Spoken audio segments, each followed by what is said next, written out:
Everyone. I wanted to share this with you because I really want to drive home the point that their addiction has likely little to do with you and their attraction to you or your attractiveness, whether you're big or small or to this or to that or not enough of this or that. It really isn't.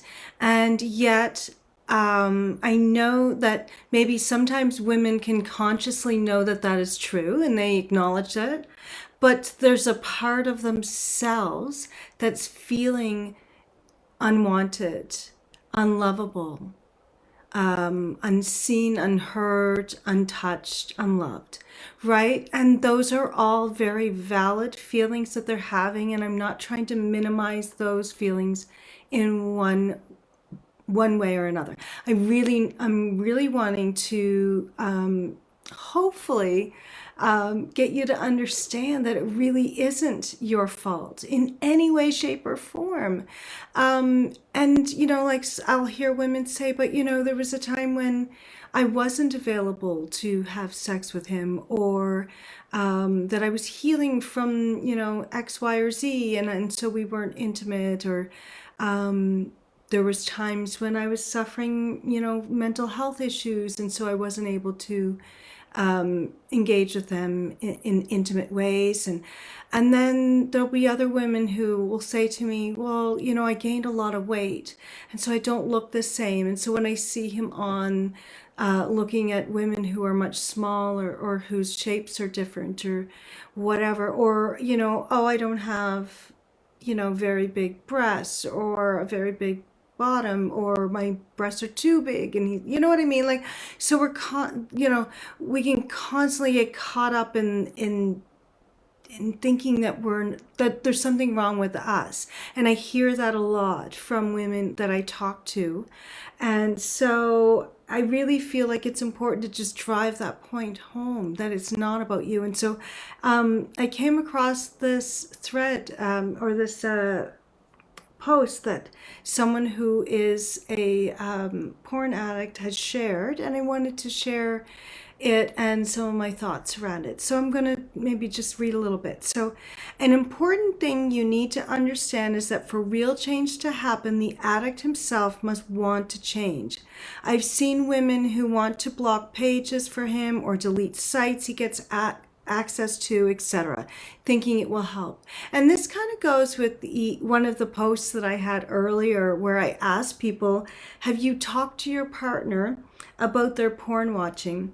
And do you think, or do you feel like you should have a say in if, when, or how often they watch? So that was a question that I had posed to my community and got various answers back. And so when we're talking about addiction, and that's really what I was kind of trying to suss out in people's reactions to that question, was because based on their answer, I'm going to make an assumption, and I may be right or wrong, but I'm going to make an assumption on whether porn addiction has been an issue for them in past relationships or is in the current relationship. And sometimes people will reveal that just very openly anyways, like, yes, because I was in a relationship with a porn addict and blah blah blah blah blah, so, and this is how it affected me. So even the porn addict is saying that trying to control their usage isn't going to be helpful, right? So much like trying to, like, say, if you're helping someone overcome, sorry, I've got an itchy nose today. It's just, yeah, itchy. Lots of allergies going on. So I apologize for the constant rubbing of my nose. It is what it is. So, so much like if you have someone in your family who's addicted to alcohol or drugs, just keeping those things out of their hands isn't going to create real true sobriety and healing, right? So then they go on to say, but the thing is that if he doesn't want to change, nothing will help. I think that's important to recognize. Yesterday and today, I've been very tempted to give in. I started wanting to look up things that I could excuse weren't actually porn. But I had to stop myself and ask myself why. Why am I looking for it even though I have been staying away from it for a long time? So that's the thing, right? In order for someone to truly heal from something like this, they need help. That's just a given, right? That's why there's, group meetings for this sort of thing. It's why, there's therapists who are willing to help and work with people who are trying to overcome these things, because it's really hard to do on your own. Not impossible, but just really incredibly hard to do. The chances of relapse are so much greater if you're trying to cut cold turkey, if you're trying to do it on your own without resources. It's just going to be really tough. And then without a community, so without people who are supportive. And so, but by that, I do mean, if you're the spouse who's staying, you're a part of that community, but also understand that it's not your job to fix them, and that you need support as well. So if you're going to be one of their support people, you need to have support as well, because that's a lot of work, okay? So, and then for them to be able to reach a point where they can stop themselves from doing the thing that they know that they shouldn't be doing, and questioning, what am I looking for here, right? What need am I trying to meet here? And being able to do that reflection is hopefully what leads you to the next sort of step in that evolution of going, okay, so what I'm needing is X, Y, and Z. How else can I get that in healthy ways? And to have set up the circumstances for the healthier things to be available to them, right? So that's important too. And then I realized why. I'm pretty hurt for something my wife has done. It has hurt me bad, and while I am trying to move on from it, and in brackets say, right, no cheating or anything like that, I just felt very disrespected. The hurt is still there. And porn, sadly, has been my comfort ever since I was a kid. So that's the thing.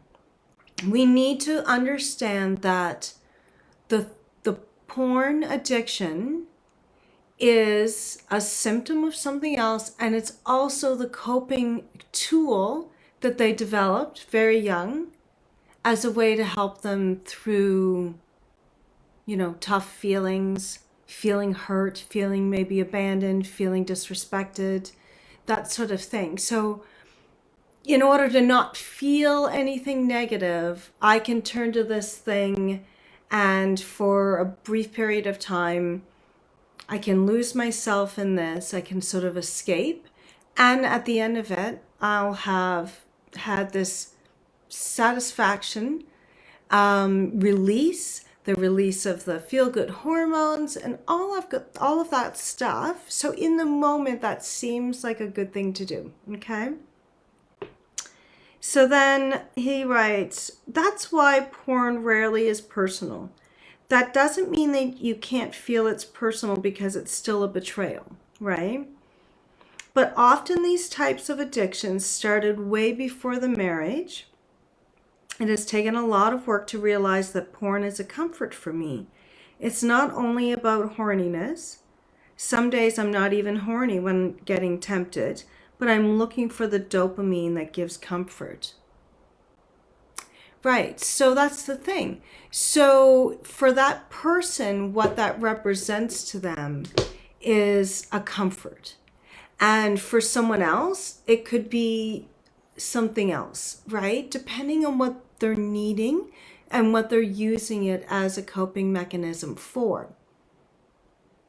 And in none of that did I hear, yeah, my wife gained 20 pounds and so I don't find her attractive anymore. Or I really figured out that I'm a breast man and my wife's flat as a board. Or, I really like women with big butts and my wife's bum is flat as a pancake. Like, you know what I mean? Like,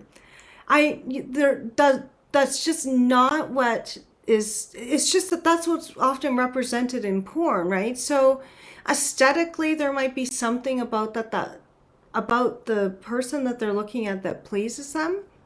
But oftentimes, it's probably more of the act of what's going on. And, there's more to it. And even still, none of that has anything to do with you personally. And again, I know that it feels personal and I know that it hurts. And so those are the feelings that we need to deal with. And that's what we need to find support around for you. Because if you're going to stay in this relationship with this person because you love them and there's so many other good qualities about them that you know that if you could just fix this one thing, that everything would be so much better. Well, we need to find a way to support that, right? So I get it. A lot of times you invest a lot of yourself and energy and time and resources into a relationship, and it's not so easy to just walk away when there's something that's not working. And this is a big thing. But you need to keep in mind that you can't be that person's support if you're not getting support yourself, and if you're not able to really deal with the feelings that this is bringing up for you and what's being triggered inside of you, right? So that's where therapy can really be helpful.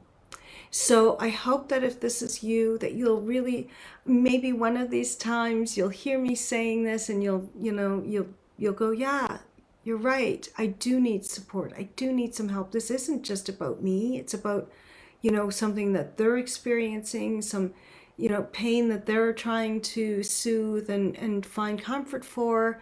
And, I can support the work of healing if I'm not feeling it, all those triggers myself, right? If I can look at things and be like, oh, that's what it was triggering inside of me. This is what I'm needing in the way of comfort or care. Then you can actually go and get those things, right? If you know what you're needing and you know what's being triggered inside of you by their behaviors and their addictions, then you can get those needs met. But if you're just, get caught in that cycle of feeling like you're not enough, then it's going to be really hard to support yourself and them. So thank you for joining me. I hope you have a great rest of your day. Namaste.